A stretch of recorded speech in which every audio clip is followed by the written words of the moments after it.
నమస్తే. శ్రీ మాత్రే నమః. శ్రీ గురుభ్యో నమః. మనకి మే నెలలో శని భగవానుడి యొక్క జయంతి అనగా పుట్టినరోజును మన హిందువులందరము చాలా చక్కగా ఎంతో వైభవపేతంగా ఎంతో భక్తి ప్రధానంతో మనం జరుపుకుంటూ ఉంటాము. మిగతా గ్రహాలకు లేనటువంటి విశిష్టత మన శని భగవానుడికి ఉన్నది. మిగతా గ్రహాలుగానే మనము పూజించుకుంటాము, పరిహారాలు చేసుకుంటాము, జపాలు చేసుకుంటాము. కానీ శని భగవానుడి దగ్గరికి వచ్చేటప్పటికి ఆయనకి పుట్టినరోజు వేడుకలు, ఆయన వివాహ వేడుకలు మన హిందూ సంప్రదాయంలో చాలా ప్రత్యేకంగా భక్తి శ్రద్ధలతో జరుపుకుంటూ ఉంటాము. అంతటి ప్రాశస్త్యాన్ని సంపాదించుకున్నాడు సాక్షాత్తు ఆ శని భగవానుడు. భక్తితో మనసారా ప్రేమతో కొలిస్తే కనుక అనుగ్రహించడంలో ప్రప్రథమంగా ఉండే రాశి అనుకో. భక్తితో ప్రేమతో కనుక ఆ స్వామిని ఆరాధించిన, మనసుతో తలుచుకున్న భక్తులను అనుగ్రహించడానికి మొట్టమొదటిగా ఉన్న గ్రహం ఏదైనా ఉన్నది అంటే కనుక అది ఒక్క శని భగవానుడే. ప్రేమతో ఆయన్ని కొలవాలి, భయంతో కాదు. అయితే మనకి ఈ మే నెలలో స్వామివారి యొక్క జయంతి పుట్టినరోజు సందర్భంగా ఆయన తన ప్రజలకు ఎట్లాంటి బహుమతులు ఇస్తున్నాడు, ఎలాంటి అనుగ్రహాన్ని ఇస్తున్నాడు, ఏ ఏ రాశులను తన అనుగ్రహంలో తడిపి ముంచి ఎంత చక్కటి అనుగ్రహాలతో ఆ స్వామి కరుణించకపోతున్నాడు. మే నెలలో వచ్చే ఆ స్వామి యొక్క పుట్టినరోజున ఆ మేషాది ద్వాదశ రాశుల వారికి తన అనుగ్రహాన్ని ఎలా ఇవ్వబోతున్నాడు, ఏ ఏ అదృష్టాలను ఇవ్వబోతున్నాడు అనే అంశాలను ఈరోజు మనం తెలుసుకుందాము. ముందుగా శని భగవానుడి యొక్క జయంతికి అందరికీ, ప్రేక్షకులందరికీ ఆ స్వామివారి యొక్క అనుగ్రహము ప్రతి ఒక్కరూ పొందాలని కోరుకుంటూ, అయితే ఈ శని భగవానుడి యొక్క పుట్టినరోజును అనగా జయంతి ఉత్సవాలను చాలా ఎక్కువగా మనము సంతోషంతో జరుపుకుంటూ ఉంటాము. అయితే నిజమైన భక్తితో ప్రేమతో కనుక ఆ స్వామిని ఆరాధిస్తే తప్పక కరుణిస్తాడు. అది ఆయన యొక్క రూపము కూడా సర్వసుందరుడు, మనోహరమైన రూపము, చాలా అందగాడు కూడా ఆ శని భగవానుడు. ఎవరికి భీకరంగా కనబడతాడు అంటే పాపాలు చేసే వాళ్లకు, దుష్కర్మలు చేసే వాళ్లకు భయంకర ఆకారంతో కనబడతాడు. అదే మంచి కర్మలు చేసేవాడికి సర్వాంగ సుందరంగాను ఎంతో ప్రేమతో ఉండేటట్టుగా దివ్య మనోహరమైన విగ్రహంతో ఆ స్వామి దర్శనమిస్తాడు. ఆ స్వామి గురించి తలుచుకుంటేనే రోమాంచితమయ్యి ఒళ్ళు పులకరించిపోతూ ఉంటుంది. అంతటి దయామయుడు మన శని భగవానుడు. అయితే ఈ శని జయంతి ఉత్సవం రోజున దాని యొక్క విశిష్టత ఏంటి అనేది మనం ముందుగా తెలియజేసుకుందాము. ఆ స్వామిని ఈ రోజు ప్రత్యేకంగా 7 నిమిషాలు మాత్రమే ఆ స్వామి వారు మనల్ని అనుగ్రహించడానికి వస్తున్నారు. ప్రతి ఒక్కళ్ళు కూడా, మేషాది ద్వాదశ రాశుల వారు కూడా ఈ శని జయంతి రోజు 7 నిమిషాల పాటు మీరు ఆ స్వామిని ఎంత ప్రసన్నం చేసుకుంటారో అంత ప్రసన్నం చేసుకోండి. ఆ తరువాత ఆయన అనుగ్రహం మనకి ఒక్క సెకను పాటు కూడా దక్కదు. ఈ విషయాన్ని ప్రతి ఒక్కళ్ళు గుర్తుపెట్టుకోండి. అయితే ఈ శని జయంతి రోజు మనకి ఎవరైనా అంటే మేషాది ద్వాదశ రాశుల్లో వారికి శని దోషాలు ఉండడం కానీ, గ్రహ పీడలు ఉండడం కానీ, అంటే ఏలినాటి శని ప్రభావం కానీ, అష్టమ శని కానీ, అర్ధాష్టమ శని కానీ ఎవరైనా పీడితులు ఉంటే వారు ఈ రోజున స్వామివారిని భక్తితో ప్రసన్నం చేసుకోండి. పూజలు, హోమాలు, జపాలు, దానాలు చేయించుకున్నట్టయితే స్వామి కరుణ సంపూర్ణంగా పొందుతారు. అయితే దీనితో పాటు ఆ స్వామి దేని మీద ప్రభావం చూపిస్తున్నాడు అంటే కనుక ఆర్థికంగాను, కుటుంబ పరంగాను, అంటే భార్యాభర్తలను విడదీయడము, ధనపరంగా చాలా ఇబ్బందులు పెట్టడము, దీనితో పాటు వైవాహిక సమస్యలు కూడా సృష్టించే అవకాశము ఈ శని భగవానుడు ఇవ్వబోతున్నాడు. అయితే ఈ దోష నివారణకి ప్రతి ఒక్కరికి దోషం అనేది కామన్. ఈ దోష నివారణ కోసము ఆ రోజు ప్రత్యేకంగా ఏం చేసుకోవాలంటే శని భగవానుడి యొక్క చరిత్ర చదవడము, శని భగవానుడి యొక్క నవరత్న ధారణ చేసుకోవడము, దీంతో పాటు తిలదానం చెయ్యడము, దాన ధర్మాలు చేయడము, పేదవారిని తమకన్నా బలహీనులను ఆప్యాయతతో, ఆదరణతో ఆదరించడము, ఇలాంటివన్నీ ఆ రోజు నీలి వస్త్రాలు, నలుపు వస్త్రాలను ధరించినట్టయితే కనుక స్వామి సంపూర్ణంగా ప్రసన్నుడవుతాడు. అయితే ఈ శని భగవానుడికి ఈ సంచారంలో, అంటే ఈ కుంభరాశిలో సంచారం చేస్తున్నాడు కదా, ఈ సంచారం చేస్తున్న సమయంలో 2 రాశుల వారికి ప్రత్యేకమైన ఫలితాలను ఇవ్వబోతున్నాడు. ఆ రాశులు ఏంటంటే కుంభరాశి, మీనరాశి. ఈ 2 రాశుల వారికి ప్రత్యేకమైన శుభాశుభ మిశ్రమ ఫలితాలను ఇవ్వబోతున్నాడు. అయితే ప్రత్యేకంగా ఈ 2 రాశుల వారిని గురించి చెప్పుకొని తదుపరి మనము మేషాది ద్వాదశ రాశుల వారికి ఎలాంటి ఫలితాలు ఇవ్వబోతున్నారు అనే అంశంలో ముందుగా కుంభరాశి వారికి ఎలాంటి ఫలితాలు ఈ సందర్భంగా ఇవ్వబోతున్నారు అంటే, శని తన స్వరాశిలో అంటే కుంభరాశిలోనే సంచారం చేస్తున్నాడు.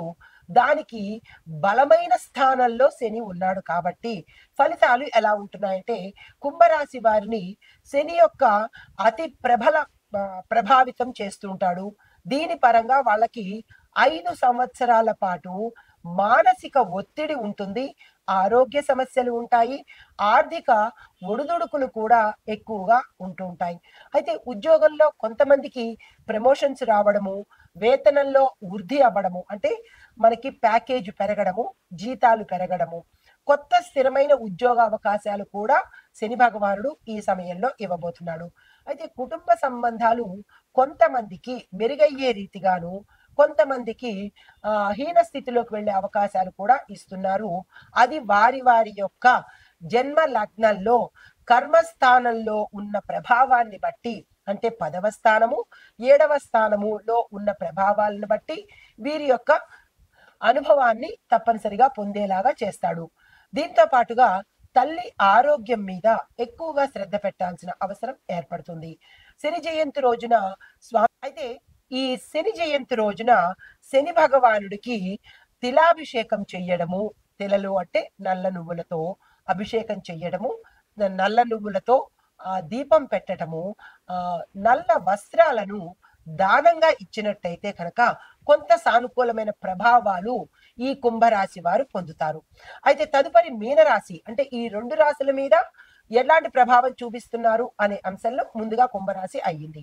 తరువాత మీనరాశి వాళ్లకు గ్రహస్థితి వీరికి 12వ స్థానం నుంచి 8వ స్థానంలోకి వస్తున్నాడు. అంత క్రితం వరకు 12వ స్థానంలో సంచారం చేసిన వాడు 8వ స్థానానికి వస్తున్నాడు. 8వ స్థానంలో 2వ అష్టక దశ ప్రారంభమవుతుంది. అయితే ఈ ఫలితాలు ఎలా ఉంటాయి అంటే, మీనరాశి వాళ్ళకి శని యొక్క సెకండ్ ఫేజు ప్రారంభం అవుతోందనమాట. మానసిక ఆందోళనలు, అనుకోని ఖర్చులు స్టార్ట్ అవుతూ ఉంటాయన్నమాట. ప్రథమ దశ అయిపోయింది, ఇది షాడో దశ, అంటే 2వ దశ ప్రారంభమవుతోంది. అనేక ప్రయత్నాలు, మీరు ఏ ప్రయత్నాలు చేసినా అవి ఆలస్యం అవుతుంటాయి. కానీ క్రమశిక్షణ పాటిస్తే శని భగవానుడికి నచ్చేది ఓర్పు, క్రమశిక్షణ. దీన్ని కనుక మీరు పాటించినట్టయితే ఫలితాలు చాలా చక్కగా ఉండబోతాయి. అయితే ఆరోగ్య విషయంలో జాగ్రత్తలు తప్పనిసరిగా తీసుకోండి. ముఖ్యంగా జీర్ణ సంబంధిత సమస్యలు, నిద్రకి సంబంధించిన సమస్యలను ఎక్కువగా ఇవ్వబోతున్నాడు. అయితే వ్యాపారాల్లో, అంటే వ్యాపారస్తులకు కనుక చూసుకున్నట్టయితే ఖచ్చితంగా లాభాలు ఆలస్యమే అవుతాయి. తరువాత మీరు చేయవలసిన పని ఏంటంటే, ఈ మీనరాశిలో ఉండే వ్యాపారస్తులు కానీ మిగతా వాళ్ళు కానీ శని స్తోత్రాలు, ఆ స్వామివారి పుట్టినరోజు సందర్భంగా శని స్తోత్రాల పఠనము, స్వామివారి అష్టకాలు, దీనితో పాటు ధనాన్ని దానంగా ఇవ్వండి. ఎవరైనా పేదవాళ్ళకు కానీ, పేద విద్యార్థులకు కానీ, వృద్ధ దంపతులకు కానీ ధనాన్ని మీ శక్తి కొద్దీ దానంగా ఇవ్వండి. దీనితో పాటు నల్లని వస్త్రాలను కూడా దానంగా చేసినట్టయితే విశేషమైన ఫలితాలు పొందుతారు మీనరాశి వాళ్ళు. అనగా ఈ సమయంలో కుంభ మీన రాశులకు ఏ స్థానంలో ఉన్నారు, ఎటువంటి ఫలితాలు అందుకుంటున్నారు, దానికి తగ్గ పరిహారాలను మనం ఇప్పుడు చూసాము. మనకి మే నెలలో స్వామివారు శని భగవానుడు కుంభరాశిలోను మీనరాశిలోను తన యొక్క ప్రభావాన్ని ఈ సమయంలో ఎలా తెలుపబోతున్నారు అనే అంశాలను మనము తెలుసుకున్నాము. అయితే ఈ స్వామివారి యొక్క ప్రభావము, గ్రహస్థితులు మేషాది ద్వాదశ రాశుల వారికి ఎలా ఉండబోతున్నాయి అనే అంశంలో ముందుగా మేషరాశి వారికి చూసుకున్నట్టయితే స్వామి శని భగవానుడు 11వ స్థానంలో అనగా లాభస్థానంలో సంచారం చేస్తున్నాడు. ఎప్పుడైతే లాభస్థానంలో సంచారం చేస్తున్నాడో ఫలితాలు అన్ని రకాలుగాను లాభాలుగా ఉంటాయి. వ్యాపారంలో ఎదుగుదల ఉంటుంది, ఆదాయ వృద్ధి ఉంటుంది, స్నేహితుల సహాయ సహకారాలు సమయానికి మీకు అందుబాటులోకి వస్తాయి. భవిష్యత్తులో మీరు ఏదైనా ప్రణాళికలు వేసుకుంటే దానికి సంబంధించిన విజయాలకు ఇప్పుడు పునాది వేసినట్టు అనమాట. తక్షణమే ఆ ప్రయత్నాలు చేసుకోండి. అయితే మీకు చెప్పదగిన సూచన ఏంటంటే ధనాన్ని దానంగా ఇచ్చుకోండి. ఇందాక మనం చెప్పుకున్నట్టు మీన రాశిలోను కుంభరాశిలోను వాళ్ళకి మాత్రమే కొన్ని ఇబ్బందులు కర్మస్థానంలోను 8వ స్థానంలోను సంచారం చేస్తున్నారు. కానీ మేషరాశి దగ్గరికి వచ్చేటప్పటికి ఇలా 12 రాశుల దగ్గరికి వారి వారి యొక్క స్థానాల వల్ల ఫలితాలు ఉండబోతున్నాయి. ఇది ప్రేక్షకులు గమనించాలి. అందరికీ ఒకే స్థానంలో ఉండడు, అందరికీ ఒకే ఫలితాలను శని భగవానుడు ఇవ్వడు. ఇది జాగ్రత్తగా గుర్తెరగండి. అయితే ధనాన్ని దానంగా ఇవ్వండి. రూపాయి, 2 రూపాయలు, 10 పైసలు, 5 పైసలు కాకుండా మీ శక్తి కొద్దీ బాగా ధనవంతులైతే వేలల్లో ఇచ్చుకోండి. సామాన్యమైన వాళ్ళు అయితే వందల్లో దానం ఇచ్చుకోండి. కొంత మంచి ప్రభావాన్ని పొందుతారు. శని స్తోత్రాలు తప్పనిసరిగా చదువుకోండి. అవి చాలా చాలా మిమ్మల్ని కాపాడతాయి. అయితే ఈ శని జయంతి రోజున మనము ఏం చేసుకోవాలి, స్వామివారి యొక్క అనుగ్రహాన్ని పొందడానికి మనం ఏం చేయాలి అనే అంశాలను మీకు వివరంగా చెప్తాను. అవి చేసుకునే ప్రయత్నం చేసుకోండి.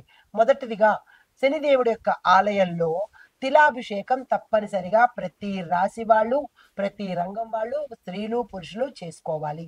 రెండవ పాయింట్, శని యొక్క మహిమకు సంబంధించిన కథలు కానీ స్తోత్రాలు కానీ పఠనం చేయడము, పారాయణ చేయడము, వినడము చేసుకోండి. దీనితో పాటు నెంబర్ 1 శని చరిత్ర 1, శని కవచం 1, శని అష్టోత్తరం 1, ఈ 3 తప్పనిసరిగా పఠించుకోండి, వినండి. నెక్స్ట్ పాయింట్, నలుపు వస్త్రాలను, నీలం వస్త్రాలను దానంగా ఇవ్వండి. దానితో పాటు ధనాన్ని మీ శక్తి కొద్దీ దానంగా ఇవ్వండి. తర్వాత పాయింట్, తిల దానము, తిలలు అంటే నల్ల నువ్వులు, నల్ల నువ్వులను దానంగా ఇవ్వండి.